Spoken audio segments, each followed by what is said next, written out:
আচ্ছা, তো আজকের ক্লাসের টপিকের মধ্যে আমরা প্রথমে ইনসার্ট নিয়ে কিছু কাজ দেখাবো, কি বিভিন্ন ওয়েতে কিভাবে ইনসার্ট করা যায়। সেকেন্ডলি মার্জিন সেন্টারের ডিটেলগুলো দেখব। আর ফরম্যাট পেইন্টারের কাজ দেখব। এগুলো দেখার পর যদি সময় থাকে দেন সেক্ষেত্রে নাম্বারিং এর কিছু কাজটাও দেখে নিব। ওকে, তো আমরা প্রথমে ইনসার্ট দিয়ে শুরু করতে যাচ্ছি। আচ্ছা, যে কোনো একজন একটু আনমিউট করে বলবেন আমার কথাগুলো স্পষ্টভাবে শোনা যাচ্ছে কিনা।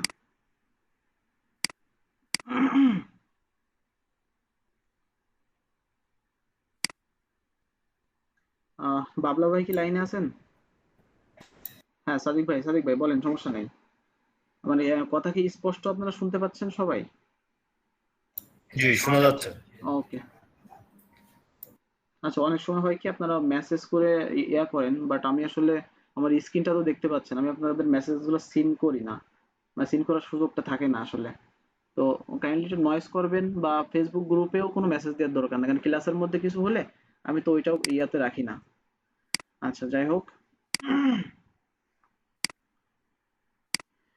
তো ইনসার্ট ইনসার্ট জিনিসটা হলো আমাদের যে কোনো। আচ্ছা, হ্যাঁ, সাহেব ভাই, জি বলুন। আপনি গত ক্লাসের কি কোনো ভিডিও পাঠাননি? হ্যাঁ, আমরা ওতে ড্রাইভে আপলোড করে দিছি। আপলোড করে দিয়েছেন না? হ্যাঁ, হ্যাঁ। ঠিক আছে, আমি ওই যে, করেছিলাম, পাইনি তো। না, নতুন করে মেইল যাবে না, আপনি জাস্ট প্রথম দিন যে মেইলটা গেছিল না, জি জি জি। ওই মেইলটার থেকে আপনার দেখে নিতে হবে। ওই ওকে মেইলটা ওকে, ওপেন করলে আপনার থ্যাংক ওটা পাবেন, হ্যাঁ। ওকে, বুঝতে পেরেছি, থ্যাংক ইউ। ওকে, ওকে। আচ্ছা, ইনসার্টটা হয়তো বা আমরা অনেকেই জানি। তো আমাদের হয়তো এই যে যেমন আছে এ এবং বি কলাম, এরিয়া এবং টেরিটরি দুইটা যে কলাম আছে, এর মাঝে যদি আমরা একটা ঘর ফাঁকা করতে চাই, লাইক এরকম, যে আমাদের এই দুইটার মাঝে আমরা অন্য কিছু নিয়ে আসতে যাচ্ছি, দেন সেই ক্ষেত্রে আমরা ইনসার্টের মাধ্যমে একটা কলাম ফাঁকা করে নিতে পারি। তো ইনসার্টটা বিভিন্নভাবে করা যায়। তো ইনসার্ট করার যে নিয়মটা এখানে, আহ, এক আমরা যেটাকে যে জায়গাটা ইনসার্ট করতে চাই, মানে যে জায়গাটা ফাঁকা করতে চাই, সবসময় তার পিছনের কলামটা সিলেক্ট করব। আমাদের কলামটা সিলেক্ট করার রুলসটা হলো, এই যে এ এবং বি সেম, আমরা যখন এই কার্সার এখানে রাখতেছি, দেখেন এর নিচে রাখলে আমাদের প্লাস থাকতেছে, আর এখানে আমাদের ডাউন অ্যারোর মধ্যে একটা ইয়া দেখাচ্ছে, ইন্ডিকেট দেখাচ্ছে।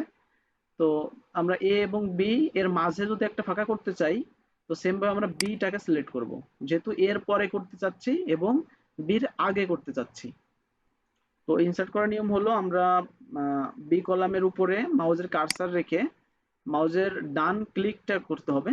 মাউসের ডান ক্লিক করার পরে যে এখানে ইনসার্ট ইনসার্ট নামে যে অপশনটা আছে, এটাতে আমরা প্রেস করলে দেখবেন যে একটা ঘর এখানে ইনসার্ট হয়ে গেছে।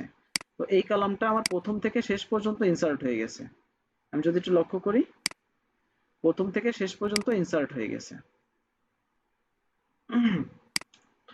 তো এখন যদি আমাদের এমন থাকতে পারে যে এরিয়ার পরে হয়তো আমরা রিজন দিলাম, রিজনটা সাধারণত সামনেই হয়, আমি বোঝানোর ক্ষেত্রে দেখাচ্ছি।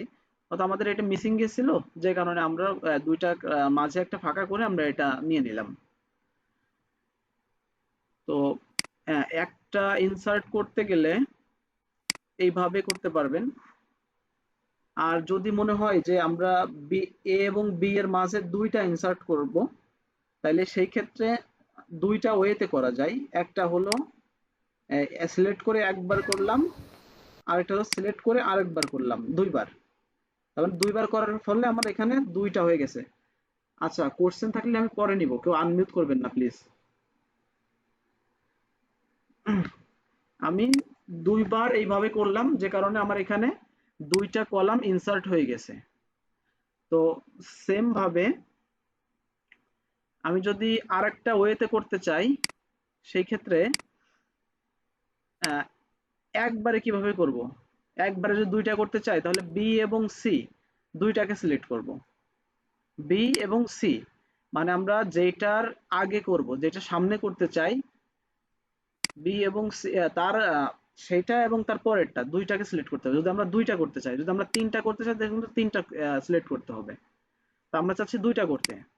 তো দুইটাকে সিলেক্ট করে যে কোনো একটার উপরে আহ, ইয়া করে ক্লিক করে ইনসার্টে প্রেস চাপ দিয়ে দিতে হবে। জাস্ট ইনসার্টটাকে সিলেক্ট করে দিতে হবে, দিলে আপনার দুইটা একবারে হয়ে যাবে। এটা হলো দুইটা, অথবা সেম ভাবে যদি আমি তিনটা বা চারটা যে কয়টা করতে চাই না কেন, আমি যদি চারটা করতে চাই, দেখেন এইভাবে চারটাকে সিলেক্ট করলাম। আমি যদি বির উপরেও আমার মাউসের কার্সার রেখে করি তাও ঠিক বির আগে হবে, আমি যদি ইর উপরেও কার্সার রেখে করি তাও বির আগেই হবে, কেননা আমার প্রথম সিলেক্ট আমি বিটাকে করছি। এটা মাথায় রাখতে হবে। আমি যেটার উপরে ক্লিক করি না কেন আমার বির আগেই হবে ইনসার্ট। দেখেন যেটার উপর সিলেক্ট করে করি না কেন আমার বির আগেই হবে। তো আমি একসাথে চারটাকে ইনসার্ট করে নিলাম। আচ্ছা, এখন একটা কোশ্চেন থাকতে পারে যে এখানে তো এ আছে, এর আগে কি ইনসার্ট হবে? হ্যাঁ, অবশ্যই হবে। তো এর আগে যদি ইনসার্ট হয় তাহলে সেই কলাম নাম্বারটা কি হবে? সেই কলাম নাম্বারটা এ হবে। আমরা একবার দেখি যে শুধু এটাকে সিলেক্ট করে আমরা একবার ইনসার্ট করে দেখি। দেখেন এই এরিয়া এ কলামে ছিল কিন্তু ইনসার্ট হয়ে এ হয়ে যায় এখানে বি কলাম হয়ে গেল এরিয়াটা। তার মানে আমার ওখানে একটা ইনসার্ট হওয়ার প্রয়োজন, আমি ইনসার্ট করছি বিধায় এর আগে তো সাধারণত কোনো কলাম হয় না, এই কারণে এটা নিয়ে নিয়ে আমার বিটাই ওই এরিয়াটা এনে দিয়েছে।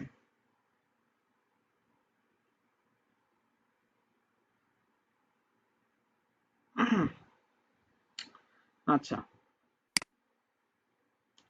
এখন অনেকেই কোশ্চেন করতে পারেন যে আমরা যদি এই ইর পরে সাইডটা করতে চাই, মনে করেন যে ইর পরে সাইডটা করব, তাহলে কি আমরা এই সাইড থেকে এই দিকে সিলেক্ট করে পারবো কিনা, মানে উল্টা দিকে।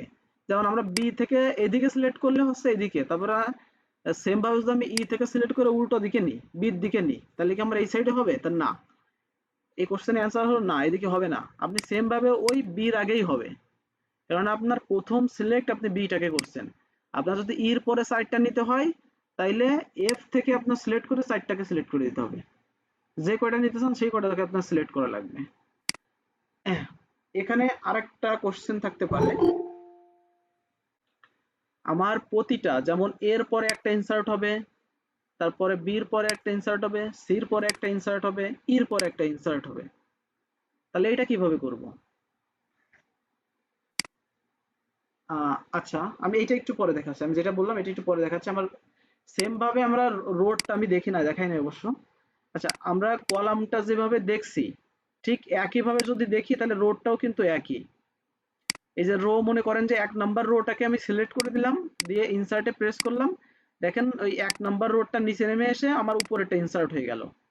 তো সেম ভাবে যদি আমি চাই আমার এই যে ২ নাম্বার রোটা এখানে থেকে যাবে। আচ্ছা, আমি এটা উঠাই দিই। আমার ১ নাম্বারটা হেডারটা এখানে থাকবে। এই ২ এর উপর থেকে আমার ৪-৫টা মতো ইনসার্ট হয়ে যাবে। তো আমার যে কয়টা আমি যেমন ৫টা সিলেক্ট করছি, তাহলে ৫টাকে সিলেক্ট করে ইনসার্টে প্রেস করছি। তার মানে আমার এখানে ৫টা ইনসার্ট হয়ে গেছে। এখন এই কালার আসার কারণ কি? যেহেতু আমার ওই ২ নাম্বার রোর উপরে এই কালারটা ছিল, সেহেতু আমার বাদ বাকি সেলগুলো ওই কালারটা নিয়ে নেবে। তো কালারটা আমরা উঠাই দিতে পারি এইভাবে সিলেক্ট করে এখান থেকে নো ফিল দিয়ে, কারণ না আমার এটা ফিল কালার। আমরা কোনোভাবে এখানে হোয়াইট করব না। দেখেন ফিল কালার করলে আমার কিন্তু সে গাইডলাইনটা থাকতেছে, এখানে ছোট ছোট দাগের যে গাইডলাইনটা এটা কিন্তু থাকতেছে। আমি যদি এখানে হোয়াইট করে দিচ্ছি তাহলে আমার কোনো গাইডলাইন থাকতেছে না, তার মানে হোয়াইট আমার কালারটা নিয়ে নিচ্ছে। তাহলে আমরা অবশ্যই এখানে নো ফিলটা ব্যবহার করব। কোনো কালারের নো ফিলটা দিলে আপনার কোনো কালার থাকবে না, এক্সেলের জেনুইন যে ইয়াটা সেটা থাকবে। আচ্ছা, আমরা তাহলে ডিলিট করে দিলাম। এই যে ডিলিট অপশন, এখান থেকে ডিলিট করতে পারেন, অথবা মাউসের এই ডান বাটনে ক্লিক করে এখান থেকে ডিলিট করে দিতে পারেন। এই যে ডিলিট। আচ্ছা, এখন তখন যেভাবে বললাম যে A B C D E প্রতিটার আগে একটা করে ইনসার্ট হবে। আমি একটু ছোট করে নিই, ছোট করে দেখালে আপনার বুঝতে সুবিধা হবে, কারণ এটা অনেকগুলো ইনসার্ট হবে এই কারণে। আচ্ছা, প্রতিটার আগে যদি একটা করে ইনসার্ট হয় সেক্ষেত্রে আমাকে কিভাবে ইনসার্ট করতে হবে? প্রথমে আমরা এটাকে সিলেক্ট করে নিলাম, কারণ আমরা এর আগে একটা ইনসার্ট করব। দিয়ে আমরা একটা কন্ট্রোল প্রেস করে ধরে রাখলাম, কন্ট্রোল চেপে ধরে রাখতেছি, তারপরে বির উপরে আরেকটা ক্লিক করলাম, সির উপরে আরেকটা, ডির উপরে একটা, ইর উপরে একটা। তার মানে আমি সবগুলাকে আলাদা আলাদা ভাবে সিলেক্ট করলাম। কন্ট্রোলটা চাপার উদ্দেশ্য হলো আলাদা আলাদা ভাবে সিলেক্ট করা।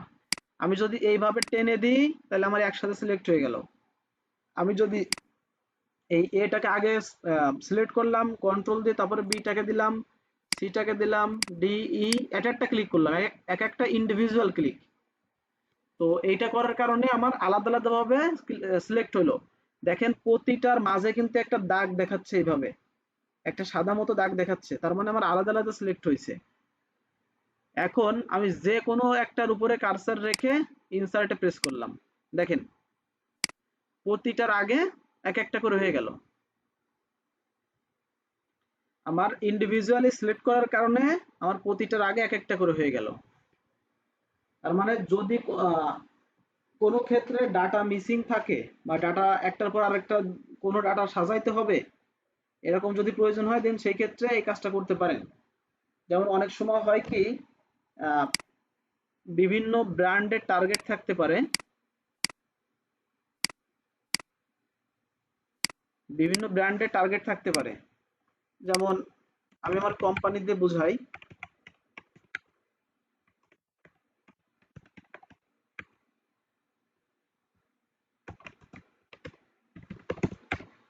এই যে বিভিন্ন ব্র্যান্ডের টার্গেট এখানে আছে মনে করেন,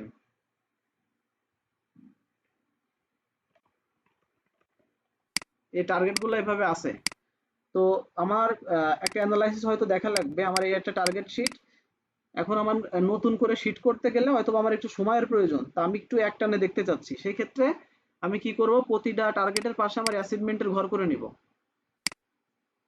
তাইলে আমার এইভাবে ইন্ডিভিজুয়ালি সিলেক্ট করে আমি যদি ক্লিক করি, দেখেন আমার প্রতিটা জায়গায় সেল বসানো জায়গা হয়ে গেল। সেম ভাবে যদি আমার আর একটা করেও নেওয়া লাগে, তো এই একই ভাবে আমি সিলেক্ট করে ইনসার্ট করে দিলাম, তারপর আমার অ্যাসাইনমেন্টের একটা জায়গা হয়ে গেল। তার মানে এখানে আমার বিক্রয়টা, এখানে আমার অ্যাসাইনমেন্টের পার্সেন্টেজ, লাইক এমন।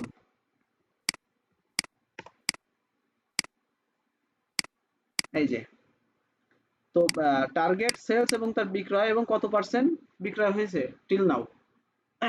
তো এই এই ক্ষেত্রগুলোতে ইনসার্ট, এই যে মানে একটার পর একটা একাধিক ইনসার্ট করার এই ক্ষেত্রে লাগে, এবং আপনার যখন কাজ করবেন তখন বুঝতে পারবেন আপনাদেরও হয়তোবা লাগবে প্রয়োজনে।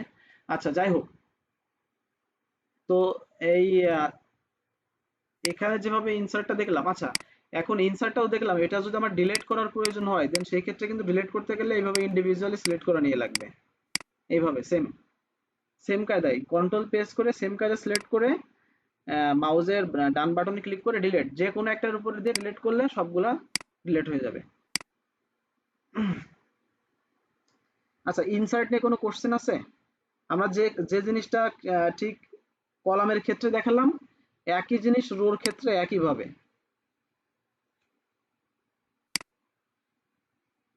যদি কোনো কোশ্চেন থাকে দেন জিজ্ঞাসা করতে পারেন। ওকে, আচ্ছা ইনসার্ট নিয়ে সম্ভবত কোনো কোশ্চেন নাই। আচ্ছা, আমি একটা টপিক করছিলাম, হাইড আনহাইড, এটা আজকে দেখাই দিব। হাইড এবং আনহাইড মোস্ট ইম্পর্টেন্ট একটা জিনিস। তো হাইড আনহাইডটা কেন লাগে, অনেক সময় আমাদের কিছু ডকুমেন্ট থাকে যেগুলো আমাদের হয়তোবা আমার সিক্রেট কিছু, যে আমি কারোর সামনে নিতে চাচ্ছি না, আমার হয়তোবা এক্সেল ফাইলের মধ্যে আছে কিন্তু আমি কারোর সামনে নিতে চাচ্ছি না। যেমন আমার এই যে টেরিটরি, মনে করেন যে এই রোড কলামটায় আমার হলো সিক্রেট কিছু লেখা আছে, তো আমি যাকে মেইল করব আমি চাচ্ছি না সে যেন এটা দেখুক, তাহলে আমি তারে করতে করতে পারি কি, আমি হাইড করে দিতে পারি। আচ্ছা, এখন হাইডটা কিভাবে করতে হয়, মনে করেন যে সেম ভাবে আমি যেমন এই বিটাকে দেখালাম, বি নাম্বার কলাম, তো বি নাম্বার কলামের উপর কার্সার রেখে মাউসের ডান ক্লিক যদি করা হয়, তাহলে যে হাইড অপশন নামে যেটা আছে, আমি যদি এখানে হাইডে ক্লিক করি দেন আমার ওই বি নাম্বার কলামটা হাইড হয়ে যাবে। তো সিক্রেটের ক্ষেত্রে সবসময় প্রোটেক্ট করে দিতে হয়। আমি হাইড করছি, এবার আমি ওইটাকে আমি প্রোটেক্ট করার পরে আমি হাইড করে দিছি, অথবা হাইড করার পরে আমি ওই বি কলামটাকে প্রোটেক্ট করে দিছি। তাইলে হবে কি, যদি কেউ আনহাইড করতে যায়, যেমন আমি আনহাইড করতে গেলাম, তাহলে আমার ওই পাসওয়ার্ড যাবে, ওখানে একটা পাসওয়ার্ড না হইলে সেটা আনহাইড হবে না। তো প্রোটেক্টটা হলো অনেক বড় একটা ফাংশন, ওইটা আমাদের অ্যাডভান্সের মধ্যে পাবেন, ওটা পরে দেখাবো। আচ্ছা, এখন হাইড এবং আনহাইডের কাজটা ফুলটা দেখি। তো হাইড করার রুলসটা যেভাবে আমরা সেভাবে করলাম। আচ্ছা, আনহাইড করার সিস্টেমটা হলো, আমাদের যে কলামটা অথবা যে রোটা হাইড করা হয়েছে বা হাইড অবস্থায় আছে, সবসময় তার প্রথমটা এবং তার পরেরটা, যেটা হাইড আছে তার প্রথমটা এবং তার পরেরটা দুইটাকে সিলেক্ট করতে হবে। করার পরে মাউসের ডান ক্লিক করে আনহাইডে ক্লিক করতে হবে। আনহাইডে ক্লিক করলে ওই হাইড কলামটা বের হয়ে আসবে। আমি আরেকবার দেখাই, এই যে হাইড করে দিলাম, আমি ওই বি কলামটাকে বের করতে গেলে আমার এ এবং সি কে সিলেক্ট করতে হবে, তার মানে এই দুটার মাঝে আমার বি আছে। সেম ভাবে যদি আমি দুইটাকে হাইড করি, তাহলে আমাকে এ এবং ডি কে সিলেক্ট করতে হবে, কেননা বি এবং সি এ আর ডির মাঝে আছে। এখন যদি মাউসের ডান বাটনে ক্লিক করে আনহাইডে ক্লিক করি, তাহলে আমার দুইটা হাইড দুইটা বের হয়ে আসলো, আনহাইড হয়ে চলে আসলো আমার সামনে। এখন এখানে একটা কোশ্চেন থাকতে পারে, আমি যদি এ কলামটাকে হাইড করি, এ কলামটাকে হাইড করলাম, তাহলে আমি দুইটাকে কিভাবে সিলেক্ট করবো, কেননা এর আগে তো আমার কোনো কলাম নাই। তাহলে কি আমি শুধু বিটাকে সিলেক্ট করে এবার আনহাইডে ক্লিক করলে বের হবে? দেখেন, বিটাকে সিলেক্ট করে বের হচ্ছে না, বের হচ্ছে না। তাহলে কি করতে পারি, এখানে বিটার উপরে কার্সার রেখে এইভাবে মাউসের বাম বাটনে ক্লিক করে ধরে রাখতে হবে, ধরে রেখে এইদিকে মাউসটা নিয়ে এদিকে ঢোকাই দিতে হবে। তার মানে আমার ওই এ কলামটাও সাথে সিলেক্ট হয়ে গেছে ভিতর থেকে। এখন যদি আমি আনহাইডে ক্লিক করি, তাহলে আমার এটা বের হয়ে আসছে। আমি আরেকবার দেখাই, এটাকে আমরা হাইড করলাম, এখন বিটাকে সিলেক্ট করে মাউসটা প্রেস করে ধরে রেখে কার্সারটা এদিকে নিয়ে যাব, লেফটে নিয়ে যেয়ে এখানে এসে ছেড়ে দেব। ছেড়ে দেওয়ার পরে মাউসের ডান বাটনে ক্লিক করব, আনহাইডে প্রেস করব, দেন আমার এ যেটা হাইড অবস্থায় ছিল সেটা আনহাইড হয়ে চলে আসলো। এখন আরো একটা কোশ্চেন থাকতে পারে, আমি যদি এখানে বিটাকে হাইড করি, এখানে ডিটাকে হাইড করি, এখানে এফটাকে হাইড করি, আমার তিনটে আলাদা আলাদা জায়গায় হাইড আছে, তাইলে সেই ক্ষেত্রে আমার এটা কি, এই যে ই এবং জি সিলেক্ট করে আগে এটা বের করে নিতে হবে, তারপরে এই দুটাকে সিলেক্ট করে এটা বের করে নিতে হবে, এই দুটাকে সিলেক্ট করে এটা বের করে নিতে হবে। তো এমন কোনো অপশন নাই যে তিনটাকে আমি একবারে বের করব? হ্যাঁ আছে, এই কোশ্চেনের অ্যান্সার হলো আছে। যদি আমি তিনটাকে একসাথে বের করতে চাই, তাহলে আমার যেখান থেকে হাইট শুরু হয়েছে তার প্রথম যে কলাম আছে, যেমন আমার বি থেকে হাইট শুরু হয়েছে, তাহলে আমার বির আগের কলাম আছে এ, ওইটা থেকে সিলেক্ট করে নিয়ে আমার এফ পর্যন্ত আছে, আমার এফ এর পরে হলো জি, আমি জি পর্যন্ত সিলেক্ট করে দিলাম, তাহলে এখান থেকে টেনে এই পর্যন্ত নিয়ে চলে আসলাম। নেওয়ার পরে আমি যে কোনো একটার উপরে মাউস রেখে আনহাইডে প্রেস করব, দেখেন তিনটা একসাথে বের হয়ে আসছে।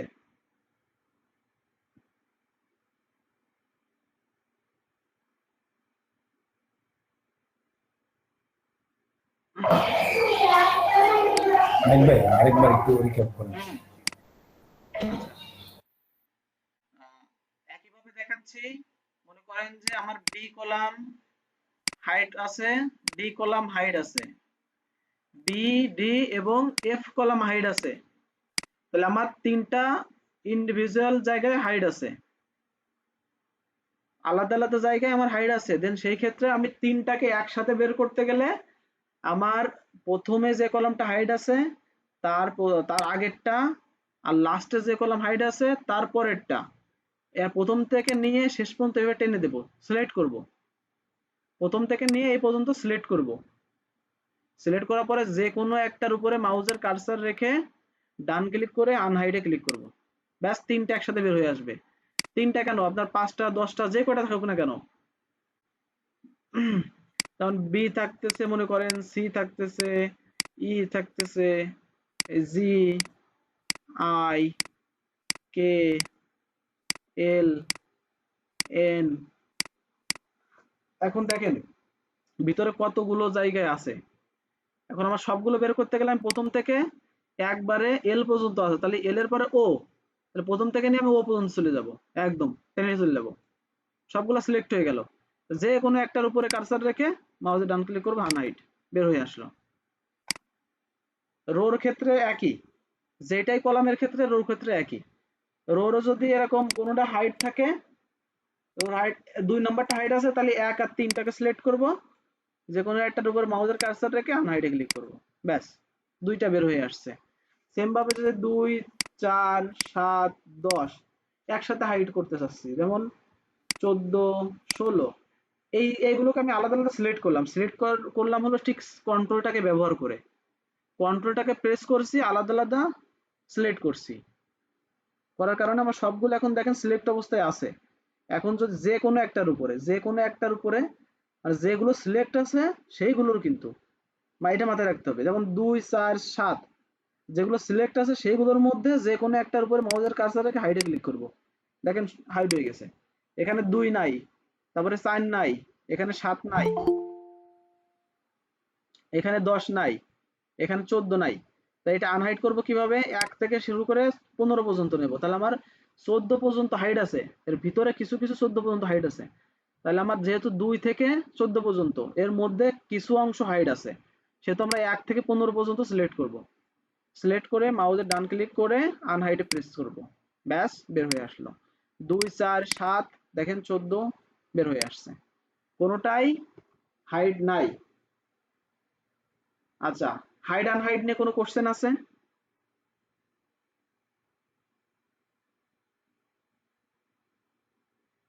জি না, ক্যারি অন। ওকে,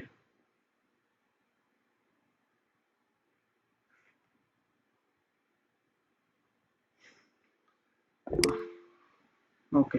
আচ্ছা, এখন আমরা দেখব ফরম্যাট পেইন্টার। ফরম্যাট পেইন্টারের বেসিক কিছু দেখব, এটা মাঝে মাঝে যখন কাজে লাগবে তখন দেখাই দিব। ফরম্যাট পেইন্টার যখন মার্জিন সেন্টার দেখাবো, এটা দিয়েও ফরম্যাট পেইন্টার আরো কিছু কাজ দেখাবো। তো ফরম্যাট পেইন্টার বেসিকটা একটু দিয়ে দিই। গতদিন ফরম্যাট পেইন্টার সম্পর্কে হালকা কিছু করছিলাম।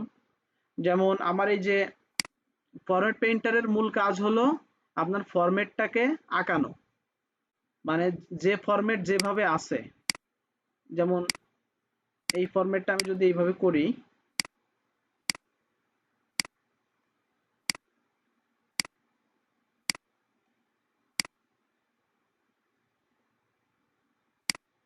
এই ফরম্যাটটা মনে করেন যে আমি এইভাবে করছি।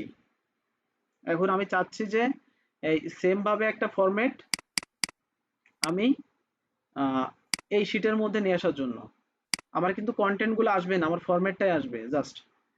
তো আমি ফার্স্টে পুরো পেজের ফরম্যাটটাকে সিলেক্ট করে নিলাম, অথবা এই যে আমার প্রথম যেটুকু নিতে হবে আমি সেটুকুটা সিলেক্ট করলাম। আমি যেটাকে যে পর্যন্ত সিলেক্ট করব ও ঠিক সেই পর্যন্ত নেবে, নিয়ে আমি ফরম্যাট পেইন্টারে ক্লিক করে আমি প্রথমটাতে ক্লিক করে দিলেই হয়ে যাবে। জাস্ট প্রথমটাতে ক্লিক করে দিলেই আমার ওই ফরম্যাটটা পেইন্ট হয়ে গেল। তো এখানে আমার সাইজ আছে 140 পেজের, আমার এখানে 100 সাইজ আছে, যে কারণে ওইটা ভালো দেখাচ্ছে না। এই যে এখন দেখেন, এখন যদি আমি এই কলামের সাইজটাও সাথে নিতে চাই, কলামের এইভাবে সিলেক্ট করলাম, দেখেন এখন দেখেন এই যে কলামের সাইজটা কিন্তু, সরি, এই যে এ থেকে ই পর্যন্ত সিলেক্ট করে নিলাম, নিচে দিলাম, দেখেন এখন কলামের সাইজটাও কিন্তু ওই পর্যন্ত নিয়ে নিছে। আচ্ছা, একটা মিনিট, আমার একটা ইম্পর্টেন্ট ফোন আসছে, একটা মিনিট সময় নিব। এক্সট্রিমলি সরি, আসলে আমার অফিস থেকে একটা ফোন আসছিল, রিসিভ না করে পারলাম না।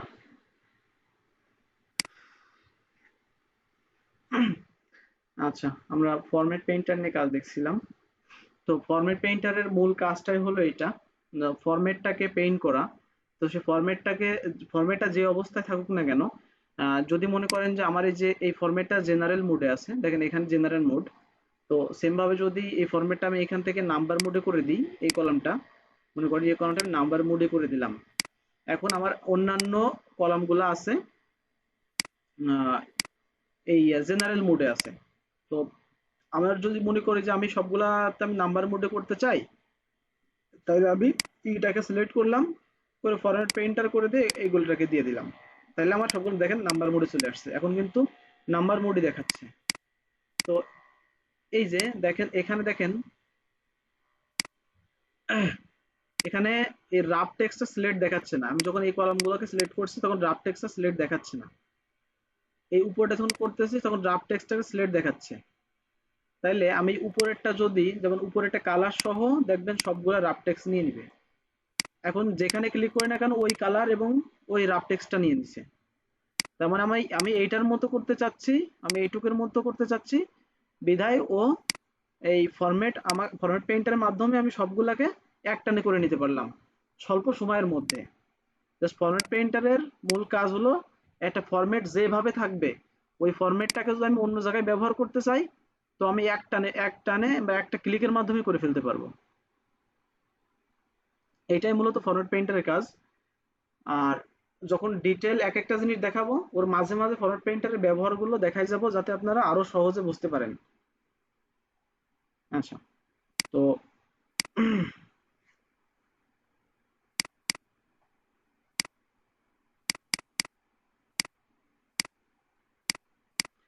আচ্ছা, এখন মার্জিন অ্যান্ড সেন্টার নিয়ে কাজ দেখব। মার্জিন অ্যান্ড সেন্টার, তো মার্জিন সেন্টারের মূল কাজটা হলো এই যে সেম ভাবে আমার এই যে ঢাকা নর্থ এই যে লেখাটা আছে, মনে করেন যে এটা কোনো কারণে আমার একটা সেল, এই যে একটা সেলের মধ্যে আছে, এই লেখাটা আমি কোনো কারণে আমি দুইটা সেলের মধ্যে নিতে চাচ্ছি। এই একটা সেলে বাদে আমি দুইটা সেলের মধ্যে নিতে চাচ্ছি, পাশাপাশি সেলটার মধ্যে এই দুইটা সেলটাকে এক করে একটার ভিতর ঢোকাতে চাচ্ছি। আমি যে মার্জিন সেন্টারে ক্লিক করি, এখানে অনেকগুলো ব্যবহার আছে, তার মধ্যে মার্জিন সেন্টার যেটা আছে, মার্জিন সেন্টার যে ক্লিক করি দেখেন আমার দুইটা কলাম একটা কলাম হয়ে গেল, সরি দুইটা সেল একটা সেল হয়ে গেল, দুইটা সেল একটা সেলে পরিণত হয়ে গেল। আমি এখানে ক্লিক করলে দেখেন একটা, এখানে একটা, এখানে দেখেন দুইটা, এই দুইটাকে সিলেক্ট করে নিচ্ছে এটা। আচ্ছা, বর্ডার উঠাই দিলে আরো ভালো বুঝবেন। এই যে দেখেন দুইটাকে দুইটাকে একবারে সিলেক্ট করে নিছে। তো মার্জিন সেন্টারের কাজই হলো এটা। আমি যদি এটা দুইটা না আরো অধিকটারে করতে চাই, এতগুলা নিয়ে করতে চাই, দেন এই এতগুলা দেখেন সব একটা সেল করে দিছে। এবং এখন একটা কোশ্চেন থাকতে পারে যে প্রতিটা সেলের তো একটা করে নাম্বার আছে, তাহলে আমি যদি এতগুলা সেলটারে এক করে একটা সেল বানাইতেছি, তাহলে এর আহ, যে কোনো একটা নাম্বার থাকা উচিত। তাহলে এর নাম্বারটা কি? আমরা প্রথম যেটাতে লেখা থাকবে, যেমন ঢাকা নর্থ, এখানে একটু একটা চাপ দেখি, ঢাকা নর্থ কিন্তু আমার লেখা আছে এই সেলের মধ্যে, এই সেলটা হলো বি টু সেল। এখানে একটু লক্ষ্য করেন বি টু সেল। তো বি টু সেলের মধ্যে আমার আছে, আমি এই বি টু থেকে সিলেক্ট করে আমি অনেকগুলা সিলেক্ট করে আমি একটা বানাচ্ছি, মার্জিন সেন্টার করে আমি একটা বানাচ্ছি।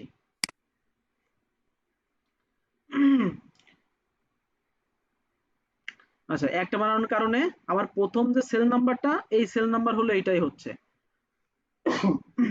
আমি যদি এখন কোনো ফর্মুলা ব্যবহার করি এখানে, যেমন সমান দিয়ে যদি এটার উপরে ক্লিক করি, দেখেন এটা বি টুই উঠতেছে, তাহলে আমার ফর্মুলা বারে এটা কিন্তু বি টুই নিবে। তাহলে আমার এই সেল নাম্বারটা হলো বি টু।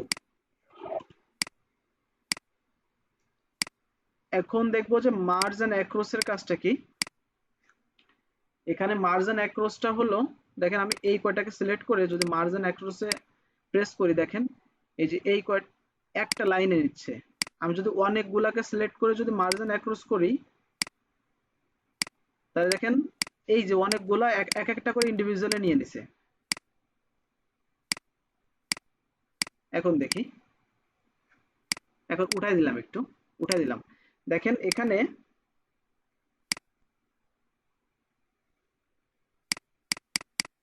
আমি লেখাটাকে ছোট করে দেখাই, তাহলে আপনাদের জন্য বুঝতে একটু সুবিধা হবে।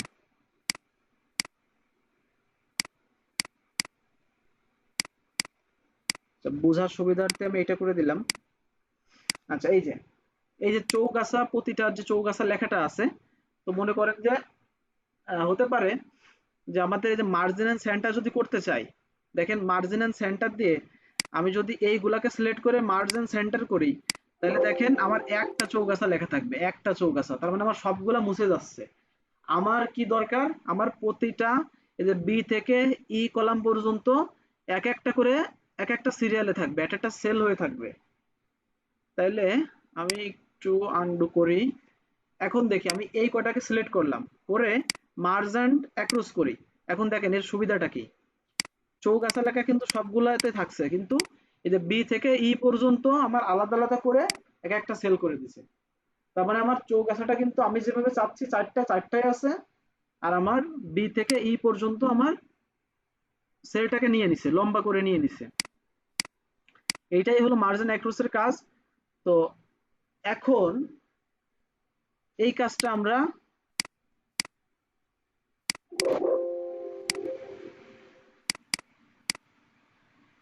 এই কাজটা আমরা দেখি ফরম্যাট পেইন্টারের মাধ্যম দিয়ে কিভাবে করতে পারি, ফরম্যাট পেইন্টার ব্যবহার করে কিভাবে করতে পারি। এই যে চৌগাছাটাকে আমরা মার্জিন সেন্টার করে দিলাম, মার্জিন সেন্টার দিয়ে এটাকে সিলেক্ট রাখলাম, রেখে ফরওয়ার্ড পেইন্টারে ক্লিক করে আমরা যদি এইভাবে দিই, দেখেন মার্জিন সেন্টার হয়ে গেছে। প্রতিটাই কিন্তু ওই যে মার্জিন অ্যাক্রস হয়ে গেছে, এখানে মার্জিন অ্যাক্রসের মতো প্রতিটাই নিয়ে নিছে। প্রতিটা সেল কিন্তু মার্জিন সেন্টার সিলেক্ট দেখাচ্ছে, কিন্তু মার্জিন অ্যাক্রসের যে কাজটা মূলত সেই কাজটা হয়ে গেছে। দেখছেন একই সেলের মধ্যে লেখাটা আছে, যখন আমি লেখাটা সরাচ্ছি তখন দেখা যাচ্ছে। তো এই কাজটা কিন্তু মার্জিন অ্যাক্রস দিয়ে করলাম এবং মার্জিন সেন্টার করে দিয়ে ফরওয়ার্ড পেইন্টার দিয়ে টান দিয়ে করে নিলাম, দুইটা ভাবে করলাম। ফরওয়ার্ড পেইন্টার আমারে হেল্প করলো এই প্রথমটা যেভাবে আছে আমার পরের কয়টাকে একইভাবে করে দেওয়ার জন্য। আচ্ছা, এখানে আছে এই যে মার্জ সেল, শুধু সেলের উপরে কাজ করবে। ওই আচ্ছা, এটা আসলে সাধারণত কাজে লাগে না, তারপর দেখাচ্ছি।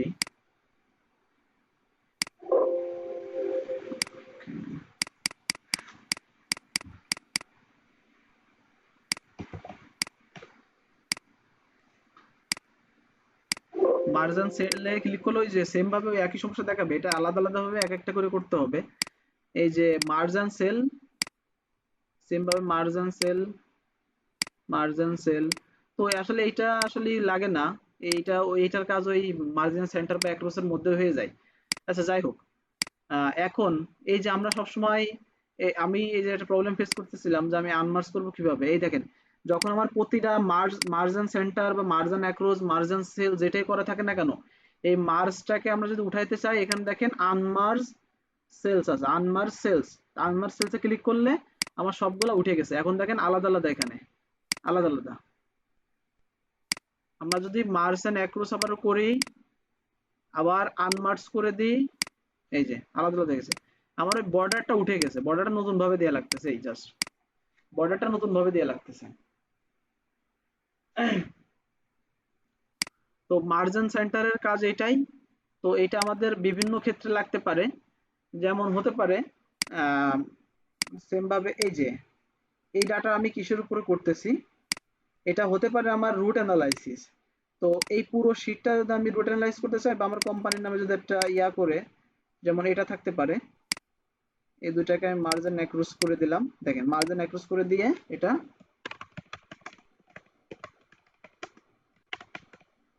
জাপান টোবাকো ইন্টারন্যাশনাল, এখানে আমি দিলাম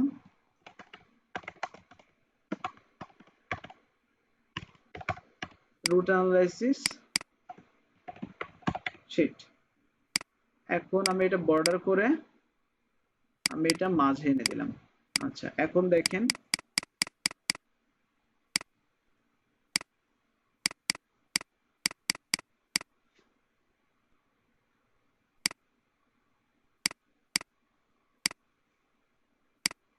এই যে এই মার্জিন সেন্টারের কাজ এটাই, মার্জিন সেন্টার মার্জিন অ্যাক্রস যেটাই বলেন না কেন, এর কাজই হলো এটা।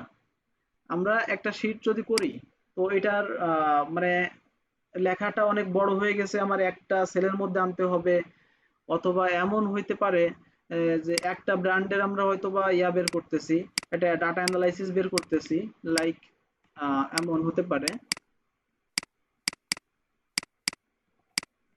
আমি একদম ম্যানুয়ালি দেখাচ্ছি। এই যে মার্জিন সেন্টার, মার্জিন অ্যাক্রস করে দেখি। ওইটা ওইভাবে নিবে না, এটা সেলের উপরে কাজ করে।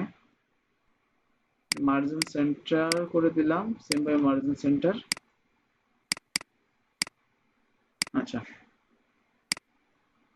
এখন হতে পারে যে আমার এই যে একটা ব্র্যান্ডের উপরে মনে করেন যে আমি নেভি সিগারেটের উপরে আমি ইয়া করতেছি, এটা ডাটা অ্যানালাইসিস করতেছি। তো এখানে টার্গেট, সরি আমি সংক্ষেপে লিখি, টার্গেট সেলস অ্যাচিভমেন্ট। তো এই যে একটা ফরম্যাট আমি দাঁড় করে দিলাম, এই যে। তো এখানে হলো কি, এই যে এই তিনটার উপরে নেভি থাকার কারণে আমি বুঝতে পারতেছি এটা হলো নেভির টার্গেট, নেভির সেলস এবং নেভির অ্যাচিভমেন্ট। এমনই সেম ভাবে এটাকে যদি আমি টেনে এদিকে দিয়ে দিই, এখানে মনে করেন শেখ, আমি যদি এটা টেনে এখানে দিয়ে দিই। আচ্ছা, এখন দেখেন এখানে কি আমার বুঝতে কোনো সমস্যা আছে যে এটা নেভির টার্গেট, নেভির সেলস, নেভির অ্যাচিভমেন্ট? এখন আমি যদি এই জিনিসটাকে এইভাবে করতাম, এই যে এটাকে এইভাবে যদি করতাম, দেন এটা কিন্তু অনেক খারাপ দেখাতো। তার মানে নেভির টার্গেট, নেভির সেলস, নেভির অ্যাচিভমেন্ট দেখতে কিন্তু যেটা বাংলায় বলা হয় যে খ্যাত, খ্যাত কোয়ালিটি। দেখেন এই যে এটা কিন্তু দেখতে একটা খ্যাত কোয়ালিটি। তো আমার কোনো ফরম্যাট, ভালো ফরম্যাটের মধ্যেই পড়ে না। তো ভালো ফরম্যাট করতে গেলে আমাকে মার্জিন সেন্টারের ইউজটা জানতেই হবে, সঠিক ইউজ। এই যে আমি ফরম্যাট পেইন্টারের মাধ্যমে দেখলেন কিভাবে নিলাম এটা। এই যে এখানে কিন্তু শেক মোর অনেকগুলো আছে। এটা যদি ম্যানুয়ালি উঠাইতে চাই, এইভাবে দুটো করে শেক উঠাই দিলাম, মোর উঠাই দিলাম, এই যে এভাবে মার্জিন সেন্টার করলাম, এইভাবে টেনে দিয়ে মার্জিন সেন্টার করলাম, এটা ম্যানুয়ালি করলাম। আমার হাতে অনেক দ্রুত কাজ করে, যে কারণে দেখেন আমি একটু অল্প সময়ের মধ্যে উঠাইছি। সেম ভাবে মনে করেন যে আমার 20টা ব্র্যান্ড আছে, এই পাশে 20টা 30টা ব্র্যান্ড আছে, তাহলে একটু মাথায় নিয়ে দেখেন যে আসলে কত সময় লাগতে পারে আমি যে কাজটা করলাম। এইভাবে ব্র্যান্ড গুলারে ডিলিট করে দিয়ে তারপরে ইন্ডিভিজুয়ালি মার্জিন সেন্টার করলাম। তো সেম ভাবে যদি দেখেন ফরম্যাট পেইন্টার ব্যবহার করতেছি, নেভিটার নিলাম, ফরম্যাট পেইন্টার ব্যবহার করলাম, এই যে প্রথম থেকে শেষ পর্যন্ত টেনে দিলাম, তাহলে আমার এই মাপে ও অটোমেটিক্যালি অটোমেটিক্যালি কেটে, এটা যেমন নেভি ছিল এখানে, নেভি একটাই আছে সেই কারণে ও সে আরো দুইটারে কেটে দিয়ে ওই একটা সেলের মধ্যে নিয়ে চলে আসছে। মোর আরো দুইটা কেটে দিয়ে একটা সেলের মধ্যে নিয়ে চলে আসছে। ঠিক এই ফরম্যাটটা যেমন, এই দুইটা ফরম্যাট আমার ফরম্যাট পেইন্টারে দিয়ে দিয়েছে একইভাবে। তাতে হচ্ছে কি আমার অনেক সময় বেঁচে যাচ্ছে।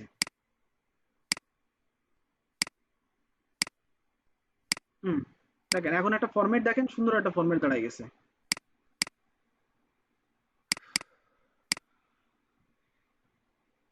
আচ্ছা, মার্জিন সেন্টার আর ফরম্যাট পেইন্টার নিয়ে যদি কোনো কোশ্চেন থাকে তাহলে জিজ্ঞাসা করতে পারেন।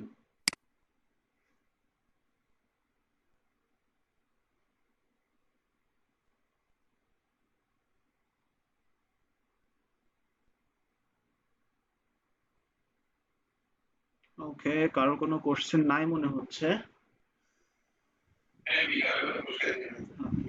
ফরম্যাট কিভাবে তৈরি করব? হ্যাঁ আপু, আরেকবার।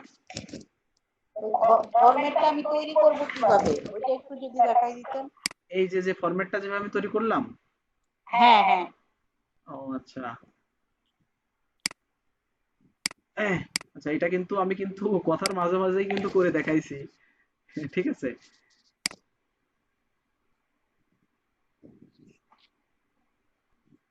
আহ, তারপর একটু দেখান আমাদেরকে, আমার একটু। হ্যাঁ আমি বুঝতে পারছি, আমি দেখাচ্ছি, আমি কিভাবে দেখাবো আমি এটাই চিন্তা করছি। আমি টপিকের মধ্যে ছিলাম না তো এটার মধ্যে, ঠিক আছে, করতে করতে দেখানো হয়ে গেছে। আমি টোটাল ডাটাটাই মুছে দিই নাকি? টোটাল ডাটাটাই মুছে দিই। হ্যাঁ, ওই যে হ্যাঁ, টোটাল ডাটাটা মুছে দিয়ে দেখান।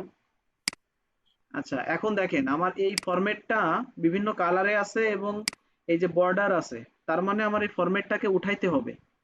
তা আমি আমার উঠাইতে গেলে আমার কয়টা কাজ করা লাগবে দেখেন। এখান থেকে আমি আগে বর্ডার, নো বর্ডার করলাম, আমি কালার নো ফিল করে দিলাম, হয়ে গেল। আচ্ছা, এখন আমি এই একটা ক্লিকে কিভাবে করব? আমার এইটার মতো করে এই কটাকে করব। তার মানে আমি এটাকে সিলেক্ট করলাম, ফরম্যাট পেইন্টারে নিয়ে টেনে দিলাম, ব্যাস ক্লিয়ার। দেখেন আমার ফরম্যাটটা কিন্তু আমার সাদা হয়ে গেল। ফরম্যাট পেইন্টারের মাধ্যম দিয়ে আমি করলাম কি, আমার কাজটাকে আরো সহজ করে নিলাম, দ্রুততার সাথে শেষ করে দিলাম। এখন এটা আন্ডু করে দেখেন তাহলে একটু। ওকে,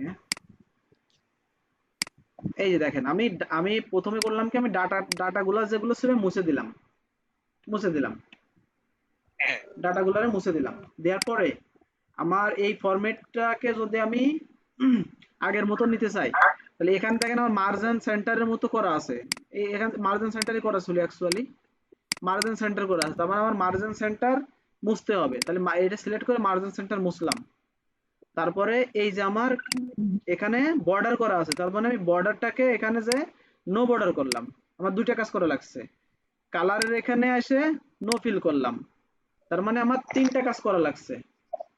তিনটা ভাগ রাইট। হ্যাঁ, তিনটা ভাগে আমার কাজ করা লাগছে। তা আমি তিনটা ভাগের কাজ একভাবে কিভাবে করব? আমার এই যে এম অথবা এল, ঠিক আমি তো এরকমই চাচ্ছি আমার ফরম্যাটটা এখন, তাই না? আমি ব্ল্যাঙ্ক করে দিতে চাচ্ছি।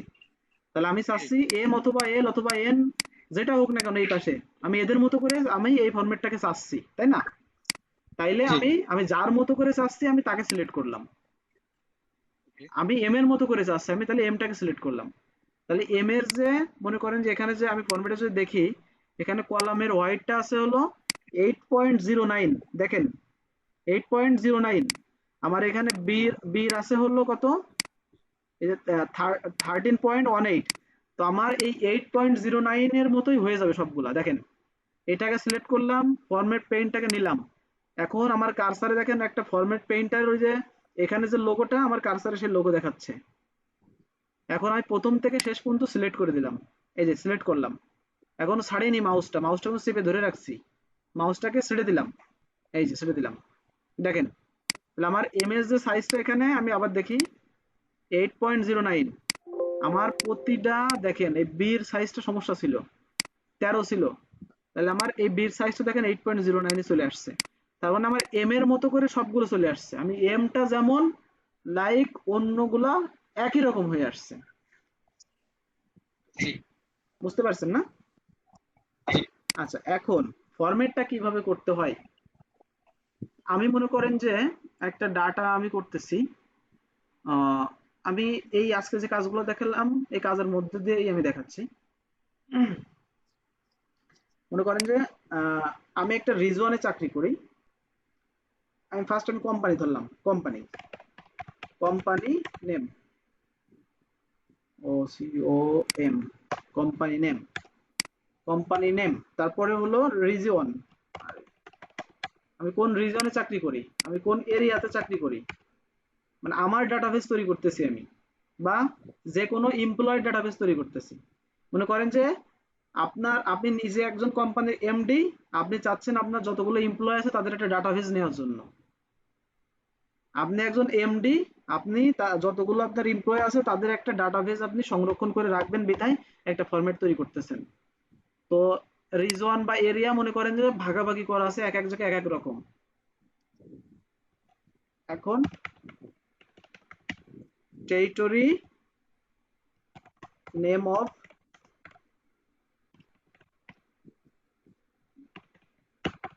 Employ,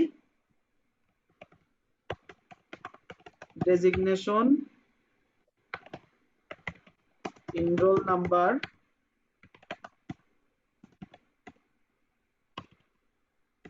joining date, present, salary। আচ্ছা এইগুলাই রাখি। আচ্ছা এখন দেখেন আমি আমার লেখা অনুযায়ী কিভাবে আমি সাইজ করে নিতে পারি। আরেকটা কাজ দেখায় এর মাঝে, লেখা অনুযায়ী কিভাবে সাইজ নিতে পারি। এইগুলাকে আগে সিলেক্ট করলাম।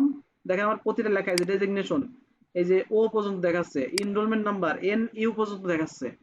তো এইগুলাকে সিলেক্ট করলাম, করার পরে যে কোনো একটা ওর উপরে এই কারসারের এই লোগোটা যখন আসবে, দেখেন এখানে কিন্তু এক ধরনের, এর মাঝে রাখলে কিন্তু আরেক ধরনের আসতেছে, দুই সাইডে ইন্ডিকেট করতেছে। এর উপরে মাউসের বাম বাটন, মানে নর্মালি আমরা যে বাম বাটনটা ব্যবহার করি, বাম বাটনের উপরে ডাবল ক্লিক করব। ডাবল ক্লিক, দুইটা ক্লিক করব একসাথে পরপর। টাইম দেওয়া যাবে না, ক্লিক করার মাঝে টাইম দেওয়া যাবে না। মনে করতে হবে ন্যানো সেকেন্ডের মধ্যে দুইটা ক্লিক করতে হবে। ব্যাস হয়ে গেল। তখন আমার এরিয়ার সাইজটা কম দিচ্ছে।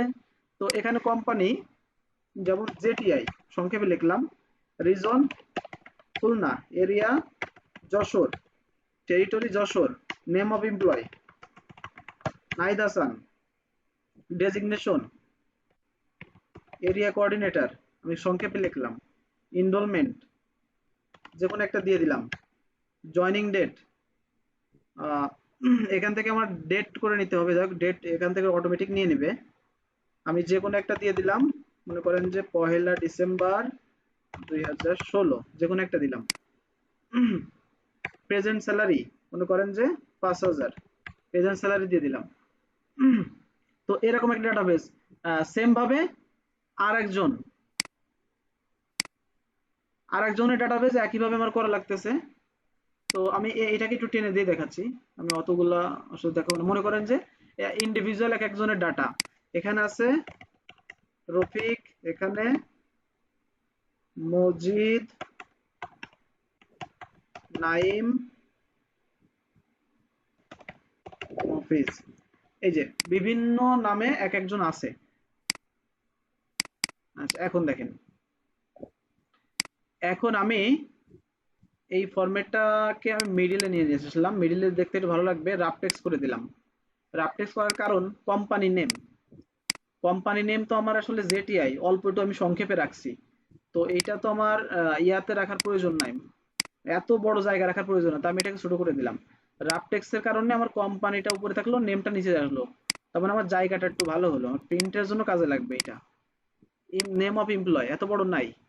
ডেজিগনেশন, যেহেতু ডেজিগনেশন এই পর্যন্ত লেখা আছে ওটা কাটা যাবে না। এনরোলমেন্ট নাম্বার এটা করে দিলাম, একটু জয়েনিং ডেটটা একটু ছোট করে দিলাম, প্রেজেন্ট স্যালারি একটু ছোট করে দিলাম, ব্যাস এই একটা ফরম্যাট তৈরি হয়ে গেল। এখন এটা আমার একটা এমপ্লয় ডাটাবেস, তাহলে আমি এই শীটের নাম দেবো এমপ্লয় ডাটাবেস। তাহলে আমি উপরে লিখলাম, উপরে এরকম মার্জিন সেন্টার করে নিলাম, লিখলাম এমপ্লয় ডাটা বেস, ব্যাস এটাকে মিডল করে দিলাম, একটু বড় করে একটা কালারের মধ্যে নিয়ে চলে আসলাম, তারপরে এইটাকে আরেকটা কালারের মধ্যে নিয়ে চলে আসলাম দেখতে একটু ভালো দেখার জন্য। এবার সবগুলাকে একটা বর্ডারের আওতায় নিয়ে এখানে প্রিন্ট সাইজে দিয়ে দিলাম। এখন দেখেন দিস ইজ, এটা একটা ফরম্যাট যা দেখতে অনেকটাই ভালো লাগতেছে, যদিও আমি শর্ট টাইমে করছি। এখন কি ক্লিয়ার একটা ফরম্যাট কিভাবে তৈরি করতে হয়? হ্যাঁ, এটা আপু কি ক্লিয়ার? কথা বলবেন, তাহলে বুঝতে পারবো। জি। ওকে, যদি না ক্লিয়ার হয়ে থাকেন ভিডিওটা আরেকবার দেখবেন, একবারের জায়গায় 2 বার 5 বার দেখবেন, সমস্যা নাই। আর যদি না বোঝেন নেক্সট ক্লাসে আমরা এটা কোশ্চেন করেন। নাহিদ ভাই, এই যে ডিসেম্বর 16 লিখছেন যে এটা একটু দেখান তো আমাদের একটু। আচ্ছা, এই লেখাটা। এই ডিসেম্বর 2016 তাই না? জি জি। এটা অটোমেটিক্যালি দেখেন কাস্টম নিয়ে নিছে, কাস্টম। এই সেল মোডগুলো আমার কাস্টমে আছে। আমার প্রতিটা সেলের, ভাই মিউট করে দিবেন, হ্যাঁ, প্রতিটা সেলের কিন্তু এক একটা মুড থাকে। এটা দেখেন এগুলো জেনারেল মুড আছে, আমি চাইলে এগুলো নাম্বার মুডে করে দিতে পারি। এগুলো নাম্বার, তো আমি নাম্বার মুডে করে দিলাম, দিয়ে এই যে করে দিলাম।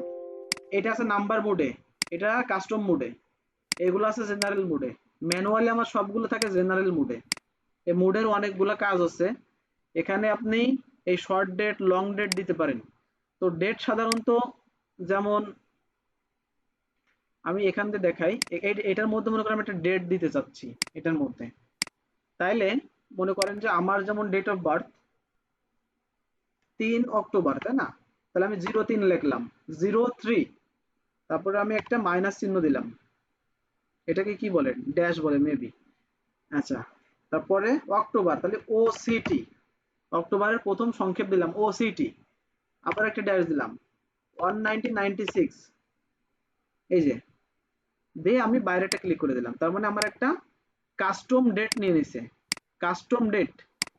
এবার দেখেন এই ডেটটাকে যদি আমি টেনে দিই, দেখেন 4, 5, 6, 7, 8 অক্টোবর, এই দেখেন ডেটটা আমি টানতেছি, আমার ডেট বেড়েই যাচ্ছে, এখানে আমার ডেটটাকে বেড়েই যাচ্ছে।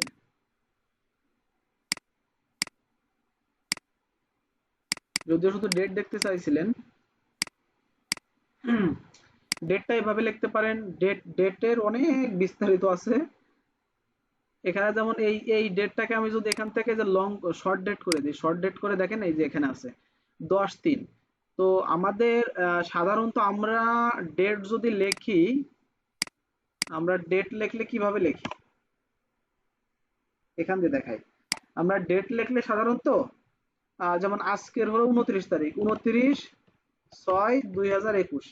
আমরা বাংলাদেশে আমরা এই ধরনের ব্যবহার করি। ইন্টারন্যাশনালি এই ডেটটা কিন্তু এভাবে কাউন্ট হয় না। ইন্টারন্যাশনালি প্রথমে কাউন্ট হয় হলো মাস। এই আমাদের এই ডেটের ফরম্যাটটাকে এটা বলে, আমাদের ডেটের ফরম্যাটটা দেখেন DD MM Y Y Y. হ্যাঁ, এটা এটা হলো আমাদের দেশের ফরম্যাট। আমরা সাধারণত এই ফরম্যাটটা ব্যবহার করি বেশিরভাগ ক্ষেত্রে। ডিডি বলতে দিন বোঝাচ্ছে, এমএম বলতে মানে দিন বলতে ডে বোঝাচ্ছে, এমএম তে মাস বা মান্থ, মান্থ বোঝাচ্ছে মান্থ, আর ওয়াই তে ইয়ার বোঝাচ্ছে। তো এখানে কেন দুইটা, কারণ আমি দুইটা ডেট ব্যবহার করছি। যেমন আমার যদি 03 থাকতো, যেমন 03 মানে আমার যদি 3 তারিখ, আজকে যদি 3 তারিখ থাকতো তাহলে আমি লিখতাম আমি 03 দিচ্ছি, তাইলে আমার ডিডি মানে আমার দুইটা দুইটা আমি ব্যবহার করতেছি এখানে, আমি দুইটা ব্যবহার করতেছি যে কারণে 03। তো এমএম মানে আমি দুইটা ব্যবহার করতেছি। এখন যদি আমি জিরো কেটে দিই, আমি জিরো কেটে দিলাম, এখন এরপরও কিন্তু আমার ডেটটা হয়েছে, তাহলে ডেটটা আমার কোন ফরম্যাটে আছে, ডেটটা আমার এই ফরম্যাটে আছে। এখন এখন আমি এই যে 20টার মধ্যে 21, তাহলে 3/6/21, তার মানে 3 তারিখ জুন মাস 2021 সাল। তাহলে আমার এখানে এই ডেটের ফরম্যাট হলো এইটা। আমি এখানে দুইটা ব্যবহার করছি যে কারণে আমার ওয়াই ওয়াই দুইটা, এখানে একটা ব্যবহার করছি যে কারণে এম, এখানে মাস একটা ব্যবহার করছি যে কারণে মান্থের অনলি একটা এম। তো এখানে ডেটের 3 মানে একটা 3 ব্যবহার করছি যে কারণে ডে অনলি একটা ব্যবহার করেছে। তো এখানে আমি জিরো দিই তাহলে আমার ডে আর একটা ডি বেড়ে যাবে এখানে। তো এখানে যদি আমি জিরো দিয়ে দিই, এখানে মান্থের এম এটা বেড়ে যাবে। আমি যদি 2021 দিয়ে দিই তাহলে আমার ওয়াই আর বেড়ে যাবে। আর ইন্টারন্যাশনালি ডেট কাউন্ট হয় কিভাবে, যেমন আজকের ডেট যদি 29 সেভাবে দেখি, তো এক ইন্টারন্যাশনাল ডেট কাউন্ট হয় 06, প্রথমে এম, তারপরে এম এম ডিডি, তারপরে 4টে ওয়াই। এই যে প্রথমে মাস, তারপরে দিন, তারপরে বছর। তো এই শর্ট ডেটে আমার কিন্তু এটাই শো করছে দেখেন। আজকে যদি লিখি আমি এরকম, আজকের ডেট যদি আমার লিখতে হয় তাহলে 06 মানে 6 মাসের 29 তারিখ 2021 সাল। দেখেন এখানে লক্ষ্য করেন, এই টাইমের এখানে আমি টাইম দেখতেছি, এই দেখেন এই টাইমের এই নিচের দিকে লক্ষ্য করেন, যেখানে আমার ব্যাটারি বার আছে, আমি মাউসটা যেখানে ঘোরাচ্ছি এই নিচেই ডাইনে নিচের দিকে, এখানে আছে দেখেন এখন 10টা 29 বাজে, 6 মাসের 29 তারিখ 2021 সাল। এটা ইন্টারন্যাশনালি ডেট আমার এইভাবে এই ফরম্যাটে ব্যবহার করা হয়। তো শর্ট ডেটে এই কারণে এটা দেখাচ্ছে। আমি যদি লং ডেট দিয়ে দিই এখানে সিলেক্ট করে, তাহলে দেখেন লং ডেটটা কত বড়, আজকের দিন দেখাচ্ছে, তারপরে জুনের 29 তারিখ আছে কি বার, বারটা দেখাচ্ছে, 29 তারিখ দেখাচ্ছে, কোন মাস দেখাচ্ছে, তারপরে সালও দেখাই দিচ্ছে। এটা একটা ডিটেইলে চলে আসছে লং ডেট। ডেট অনেক ভাবে দেওয়া যায়, অনেক কাজ আছে এখানে, কাস্টমের মেলা মেলা কাজ আছে, পরে দেখাবো, টেনশন নাই। নাম্বারের কাছে কালকে আসবো, আজকে আসলে অলরেডি টাইম ওভার হয়ে গেছে, আমি আর বলতে পারতেছি না, বকা মনে হচ্ছে বেশি হয়ে গেছে আজকে। আচ্ছা, তো আমি যেহেতু টপিকের বাইরে চলে গেছিলাম, আমার একটু টপিকের মধ্যে ঢুকাই দেন, কোন টপিকটা নিয়ে কথা বলতেছিলাম। যেহেতু এখানে একটা ফরম্যাট তৈরি করে হয়তো দেখাইছি আমি, ফরম্যাট তৈরি করার সময় কোনো একটা টপিক নিয়ে সম্ভবত আপনাদের কাজ দেখাচ্ছিলাম। ও আমি সম্ভবত মার্জিন সেন্টার নিয়ে কাজটা দেখানো হয়ে গেছিল, আমি সম্ভবত নাম্বারিং নিয়ে কাজ দেখাইতে চাচ্ছিলাম। তার মাঝে আপনাদের আপু কোশ্চেন করছিল যে এই ফরম্যাটটা হবে না কেন। তো নাম্বারের কাজটা আজকে দেখাচ্ছি না, ইনশাল্লাহ আগামীকাল দেখবো নাম্বারের উপরে। পাশাপাশি নেক্সট ক্লাসে বেসিক ফর্মুলা নিয়ে আলোচনা হবে, যেমন সাম, অ্যাভারেজ, কাউন্ট, ম্যাক্সিমাম, মিনিমাম। মোর ফাংশনে অনেকগুলো ফাংশন আছে, এখানে অনেক ফাংশন, এগুলো সব অ্যাডভান্সের। তো বেসিক যেগুলো আছে, যোগ বিয়োগ গুণ ভাগ কিভাবে করা যায়, তারপরে অনেকগুলাকে কিভাবে যোগ বিয়োগ গুণ ভাগের কাজে সহজে করা যায়, মানে একদম ইজি এবং কঠিন দুইটা ওয়ে দিয়ে কাজ দেখাবো যাতে বুঝতে সুবিধা হয়। তো সামনের ক্লাসটা আরো বেশি গুরুত্বপূর্ণ আজকের থেকেও, যত দিন যাবে তত গুরুত্বপূর্ণ ক্লাস হবে। নেক্সট কি শুক্রবার? হ্যাঁ ভাই, হ্যাঁ ভাই, শুক্রবার 9:30টা, ওকে। কেউ মিস করবেন না, শুক্রবার 9:30টায়। নাহিদ ভাই, কি বোর্ডটা কখন আসবে? আর পরে না?